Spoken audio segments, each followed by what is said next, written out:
खबर मिर्जापुर से, जहां मिर्जापुर गांव में नाला में डूबने से शख्स की गई जान। बुधवार की अहल सुबह मिर्जापुर गांव में शौच के लिए निकले 65 वर्षीय भगवान मिस्त्री की मौत नाला में डूब जाने के कारण हो गई। ग्रामीणों ने बताया कि सुबह शौच के लिए घर से निकले थे तथा गांव से दक्षिण शमशान के पास नाला पार करना चाह रहे थे, लेकिन नाला में पानी अधिक होने के कारण वह डूब गए। ग्रामीणों को तब मालूम हुआ जब गाँव का एक युवक भी पीछे से शौच के लिए उसी रास्ते से गुजर रहा था। गांव में लौटकर लोगों को बताया कि नाले में लाश तैर रही है। गांव के लोग वहां पहुंचकर पहले लाश को बाहर निकाला, तब लाश की शिनाख्त गांव के ही 65 वर्षीय भगवान मिस्त्री के रूप में की गई। घटना की सूचना तुरंत हुलासगंज पुलिस को दी गई। घटनास्थल पर कोकरसा पंचायत के मुखिया प्रतिनिधि दीपक कुमार, सरपंच मंटू यादव और खुदोरी पंचायत के मुखिया रंजीत कुमार, पूर्व पैक्स अध्यक्ष शशि भूषण शर्मा समेत बड़ी संख्या में लोग जुट गए। जगदलपुर से इस वक्त की खास खबर, जहां भाजपा नेता हुंगाराम ने कवासी लखमा पर बेवजह प्रताड़ित करने का लगाया आरोप। युवा भाजपा नेता हुंगाराम ने प्रदेश के मुखिया और आबकारी मंत्री कवासी लखमा पर आरोप लगाया है कि मंत्री के इशारे पर पुलिस द्वारा उन्हें मानसिक रूप से प्रताड़ित कर अपमानित किया जा रहा है। विगत रविवार को छिंदगढ़ में हुई घटना पर प्रकाश डालते हुए कहा कि यह सब कवासी लखमा और भूपेश बघेल के इशारे पर किया जा रहा है। जानबूझकर बीजेपी के नेताओं और कार्यकर्ताओं को टारगेट किया जा रहा है ताकि उनका मनोबल टूट जाए। आपको बता दें, भाजपा नेता हुंगाराम ने कुछ दिनों पूर्व बयान दिया था कि कवासी लखमा को हराकर ही रहेंगे। यदि ऐसा नहीं कर पाए तो राजनीति से संन्यास लेने का संकल्प लिया है। हुंगाराम ने कहा कि यही वजह है कि लखमा इस तरह उन्हें टारगेट कर अपमानित कर रहे हैं। जी भैया, बताएंगे कल आपके साथ क्या हो रहा था वहाँ पे? मैं छिंदगढ़ में ही रहता हूँ, वर्तमान में छिंदगढ़ का ही निवासी हूँ। मैं छिंदगढ़ बस्ती में जाके भूपेश बघेल का कार्यक्रम छिंदगढ़ में था। आधा घंटा पहले मैं जाके 20 बस्ती में कुछ सामान के लिए जाके खड़ा था। 3-4 टीआई आए, डीएसपी आए, एसडीओपी आए। आने के बाद मुझे ज़बरदस्ती गाड़ी में डालना चाह रहे थे। मैं कारण पूछा कि क्या कारण है, मुझे बताइए। मैं हुंगाराम मरकाम हूँ। क्या भूपेश बघेल कवासी लखमा का कार्यक्रम होता है तो क्या भारतीय जनता पार्टी कार्यकर्ता बीच रोड में या बीच बस्ती में खड़ा नहीं हो सकता है? तो कोई कारण नहीं बताए, सिर्फ आप समझा करो वैसे। मतलब एक अपराधी डाकू को जिस टाइप का व्यवहार करते हैं, इस टाइप का मेरे साथ व्यवहार किया गया। और मैं बहुत यही बहुत बोलता रहा, मेरा गुनाह क्या है, मेरे साथ इस टाइप का कर रहे हो। मैं एक बात कहना चाहता हूँ आप सबके माध्यम से कि पूर्व जिला अध्यक्ष भारतीय जनता पार्टी का हुंगाराम मरकाम हूँ और मैं वहाँ का निवासी हूँ। मैं गणित में एमएससी किया वाला हूँ, पढ़ा लिखा व्यक्ति हूँ, सब जानते हैं। उसके बाद मेरे साथ इस टाइप का व्यवहार किए तो वो भी 20 बस्ती में पूरा पब्लिक देख रहा था। मैं बेइज्जती महसूस किया। और अंदर गांव में अनपढ़ लोगों के, सीधे साधे आदिवासियों के साथ क्या नहीं करते होंगे। 4 दिन पहले भी मैं ताड़मेटला जाऊंगा, सिर्फ पीड़ित परिवार से मिल कर आऊँगा। इस बयान को लेकर भी 1:30 बजे रात को पुलिस वाले आए और बयान बदलो, किसी कारण से स्थगित करता हूँ, ये बयान बदलो, यहाँ तक के भी दबाव बना के देखे। पता नहीं कवासी लखमा के जो गलत कामों को, कवासी लखमा के नाकामियों को, असफलता को उजागर करने का ये परिणाम है, ऐसा लगता है। लेकिन मैं उम्मीद करता हूँ कि सारे जनता, सारे मेरे क्षेत्र के लोगों का मेरे साथ आशीर्वाद है, कृपा है। वहाँ कमाल खिलाने के लिए पूरी तरह से हम लगे हैं, उनका आशीर्वाद भरपूर मिल रहा है। मैं हमारे ऊपर के संगठन से को भी बात रखा हूँ, सब ने बोला है कि बात ठीक हो जाएगा। ऐसा इन लोग चुनाव पहुँच रहा है, इसीलिए कवासी लखमा, भूपेश बघेल ये सब हमारे पदाधिकारियों के साथ करते रहेंगे। इससे आपको विचलित और निराश होने की ज़रूरत नहीं है। आपने जो चैलेंज किया है कि इस्तीफा दे दूंगा अगर हमारी पार्टी नहीं आती, तो उसमें आडिंग है अभी? जी, मैं अगस्त 21 तारीख को दोरनापाल नगर पंचायत के घेराव के समय मैं सारे कार्यकर्ताओं की उपस्थिति में मैं संकल्प लिया हूँ। मेरा संकल्प बरकरार है। बीच में कवासी लखमा एक बार हाव आमने सामने हुए तोंगपाल में, तो पूछा था कि हुंगाराम मरकाम इस्तीफा कब, संन्यास कब लोगे। मैंने एक ही बात उससे बोला कि दिसंबर में परिणाम आने दीजिए। संकल्प मेरा सक्सेस होने वाला है, आप हारने वाले हो। मेरे को इस्तीफा या संन्यास लेने की ज़रूरत नहीं पड़ेगा, क्योंकि 5 साल आपने कुछ नहीं किया। आप चैलेंज किए हो इसको लेके, क्या कांग्रेस घबराई हुई है क्या?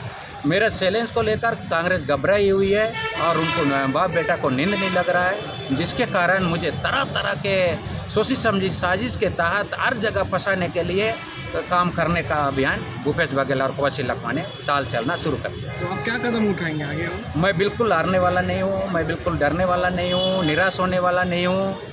मैं बिल्कुल कार्यकर्ताओं के बीच में जा रहा हूँ, कार्यकर्ताओं का सपोर्ट बहुत मिल रहा है। कार्यकर्ता बोल रहे हैं कि आपका संकल्प के साथ हम सब हैं, कौशिक लखमा को इस बार हरा के रहेंगे और हरा के ही हम रहेंगे, कमाल खिलेगा। खबर अनूपगढ़ से, जहां आरयूबी निर्माण की मांग को लेकर ग्रामीणों ने लगाया रेलवे लाइन के पास धरना। रायसिंह नगर रेलवे विभाग द्वारा गांव ग्रामीणों के खेतों की तरफ जाने वाले रास्ते को बंद करने के विरोध में कई गांव के ग्रामीणों द्वारा रेलवे लाइन के पास 2 दिवसीय सांकेतिक धरना शुरू कर दिया गया है। ग्रामीणों ने बताया कि चक 13 एनपीए के खंभा नंबर 4867 पर मंजूर शुदा रास्ता है। इस रास्ते पर चक 9 NP, 10 NP, 11 NP, 12 NP, 13 NP, ठंडी करडवाली, 28 एनपी आदि गांवों के आने जाने का रास्ता है, क्योंकि इन चकों के किसानों की रेलवे लाइन के दोनों तरफ जमीन पड़ती है, जिन्हें जमीन काश्त करने के लिए अपने कृषि यंत्रों के साथ रास्ता आम से गुजरना पड़ता है। उक्त रास्ता रेलवे विभाग द्वारा बंद किए जाने से प्रभावित ग्रामीणों को काफी परेशानी होती है। ग्रामीणों द्वारा लंबे समय से मांग की जा रही है। 13 एनपी के यहाँ पे आरयूबी की मांग चल रही है, पर कोई प्रशासन द्वारा हमारे को कोई मांग हमारी पूर्ति नहीं हो रही है। राजस्थान सरकार को हमने कई बार अनुशासन दे दिया है, और रायसिंह नगर में हमने एसडीएम साहब को और हमारे जो रेलवे स्टेशन है रायसिंह नगर के, वहाँ पे आला अधिकारियों को सूचित किया गया है, तो हमारी कोई भी मांग पूरी नहीं हो रही है। इसलिए हम बैठे हैं, 6-7 गाँवों के ग्रामीण हैं, आरयूबी की मांग कर रहे हैं, पिछले 50 और 40 वर्षों से कर रहे हैं। हमारी सुनाई होनी चाहिए। हमारे खेत, सभी खेत इधर से जा रहे हैं, जो भी नागरिक है, जो भी भाई मजदूर है, वो इसी रास्ते से भेड़ बकरियों के है मालिक है, वो भी इधर से जा रहे हैं। यहाँ पे कोई भी अनहोनी हो सकती है, कोई जान माल का नुकसान ना हो जाए, इसलिए हमारी यही रिक्वेस्ट है राजस्थान सरकार से कि हमारी मांगे पूरी करो। अगर हमारी मांगे नहीं पूरी की गई, तभी तक हम धरना ये अनिश्चितकालीन रखेंगे। हमारी मांगे पूरी करो। मैं ठंडी महेंद्र के अध्यक्ष हूँ जले पवित्र संगम के, और हमारे 8 चक्का है मेरे पास, वो इस तरफ रहते हैं। इसके आने जाने के लिए अंडर ब्रिज बिना बहुत कठिनाई है। जब नहर की सफाई करते हैं तो मेरे साथ 100-150 किसान आते हैं, तो हम लैंड क्रॉस करते हैं तो बहुत तकलीफ से करते हैं, खतरे का बहुत ध्यान रखते हैं, और आने जाने बहुत ही। अभी तो ये रास्ता जाम कर दिया, तो हमारे तो आने जाने के लिए रात को गश्त करेंगे तभी आने जाने के लिए बिल्कुल ही समस्या है। हरियाणा से इस वक्त की खास खबर, जहां अखिल हरियाणा लखेरा महासभा गुरुग्राम इकाई ने किया स्नेह मिलन का भव्य समारोह। अखिल हरियाणा लखेरा महासभा 01255 गुरुग्राम इकाई ने गुरुग्राम सेक्टर 4 के कम्युनिटी सेंटर में द्वितीय स्नेह मिलन समारोह का आयोजन किया। इस कार्यक्रम की शुरुआत विशिष्ट अतिथि नवीन गोयल, पर्यावरण संरक्षण प्रमुख बीजेपी हरियाणा ने दीप प्रज्वलित करके किया। उन्होंने अपने विचार रखते हुए कहा कि लखेरा समाज ने अपने कार्यों से सदैव साबित किया है कि वह अपनी मेहनत के बल पर अपनी पहचान बनाने में कामयाब होते हैं, और कहा कि इस कार्यक्रम में उन्होंने जो बुजुर्गों का सम्मान दिया है, समाज सेवियों का सम्मान किया है, प्रतिभावान छात्रों को सम्मान किया है, यह अलग ही पहल है, क्योंकि बुजुर्गों का सम्मान हर कोई नहीं करता। इस कार्य की शुरुआत लखेरा समाज गुरुग्राम इकाई ने की है। इसके लिए मैं उनका बहुत बहुत आभार व्यक्त करता हूं, और उन्होंने कहा कि लखेरा समाज जब भी मुझे कहेगा, मैं उनके लिए सदैव तत्पर रहूंगा और समाज के लिए सदैव कार्य करता रहूंगा। खबर कोटा से, जहां संभाग का सबसे बड़ा अस्पताल बना कचरे का ढेर। मंत्री जी उद्घाटन में व्यस्त, वहीं युवा नेता गिरिराज गौतम साथियों सहित पहुंचे अस्पताल। अधीक्षक को 4 दिन का दिया अल्टीमेटम, सफाई व्यवस्था नहीं सुधरी तो अधिकारियों के चैम्बरों में भरेंगे कचरा। आज कोटा के भाजपा सोशल मीडिया संयोजक राकेश निर्मल सेन ने बताया कि संभाग का सबसे बड़ा अस्पताल महाराव भीम सिंह सरकार और प्रशासन की उदासीनता व असंवेदनशीलता के कारण कचरे का ढेर बन चुका है।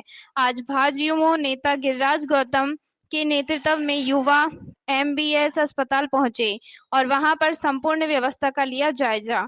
सारा अस्पताल कचरे का ढेर बना हुआ है, जगह जगह कचरा बिखरा हुआ है। अस्पताल सड़न मार रहा है। वार्ड कूड़ेदान बने हुए थे। इस पर नाराजगी जताते हुए गौतम ने कहा कि शहर में एक और हजारों करोड़ रुपए दिखावटी सौंदर्यकरण पर बर्बाद कर दिए, लेकिन दूसरी ओर सबसे जरूरी अस्पताल की सफाई व्यवस्था के लिए समय नहीं है। गौतम ने कहा कि 15 दिनों से ज्यादा समय हो गया हड़ताल को, लेकिन अभी तक किसी प्रकार का कोई समाधान नहीं हुआ। इलाज के अस्पताल में आने वाले लोग संक्रमण और बीमारियां लेकर जा रहे हैं।